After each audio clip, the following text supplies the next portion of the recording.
Now it's time for some business news. And of course, Charles Pellegrin is digging a lot deeper into some of Kamala Harris and Donald Trump's economic arguments during that debate we've been talking about. They traded barbs on all sorts of different things, including trade, Charles. Absolutely. Trade, and specifically trade with China, with both candidates trying their best to explain why their particular approach is the best to come out on top in that political and economic rivalry with Beijing. Former President Donald Trump vowing to continue his policy of using tariffs like he did when he was in office. He would double down on this policy by applying blanket tariffs of 10 to 20% on all imports to the U.S. in a bid to support locally made products. And these tariffs would be even higher, more than 60%, on Chinese goods coming to America.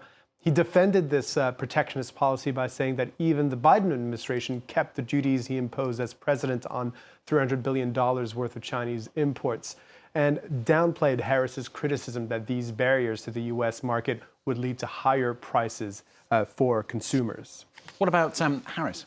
Well, Harris, meanwhile, she isn't necessarily running as a full-fledged free trade candidate either. Instead, she's advocating for more targeted measures meant to protect key U.S. interests and to try their best to get U.S. allies on board, a continuation of the Biden administration's policy, as we saw with tariffs on Chinese electric vehicle imports and export restrictions on semiconductor technology, both seen as vital, protecting the U.S. car industry and its millions of jobs as it transitions to electric, and making sure China doesn't get a technological edge by having access to the most advanced chip technology. Well, during the debate, Harris accused Trump of letting U.S. chips go to China during his presidency and improve their military, while the Biden administration implemented restrictions on these exports and passed the CHIPS Act, which allocated $50 billion in additional investments to build up chip manufacturing in the U.S. In spite of their confrontational tone, though, it's interesting to note that their approach to China only differs on how much to limit trade with Beijing, not whether or not to.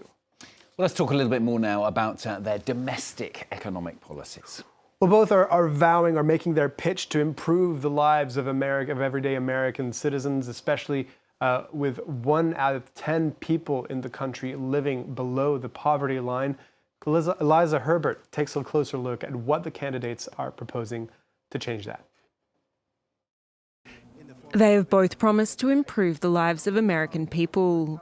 And yet, their plans of how to do so look extremely different.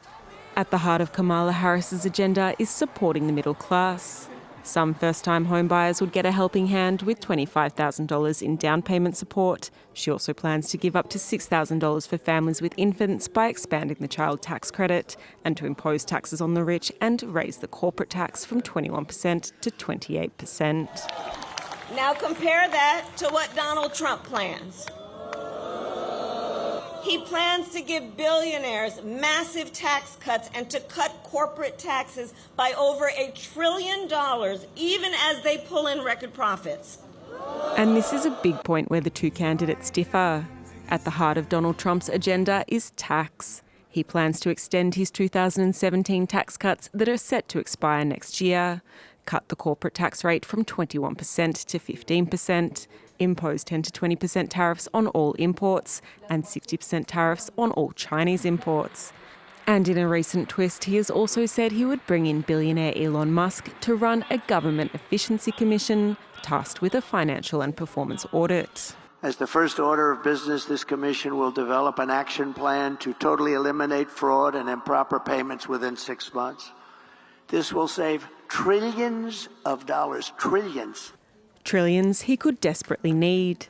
According to analyses by the Penn Wharton budget model, while Harris's plans would lead to a public deficit of $1.2 trillion over 10 years, Trump's would be a whopping $5.8 trillion, though that doesn't include his latest promised spending cuts. And Charlotte's going to round off for us with a look at the stock markets. At the open in Europe, we're seeing the major bourses trading higher. As you can see there, the FTSE in London up 0.25% higher, the DAX in Frankfurt up just short of 0.5% higher. Investors looking forward to U.S. inflation data later in the day, which will be crucial in the U.S. Federal Reserve's decision on interest rates due next week. The central bank expected to cut rates, the real interrogation being by how much. Very crucial. Thank you very much. Charles Pellegrin with the Business on France 24.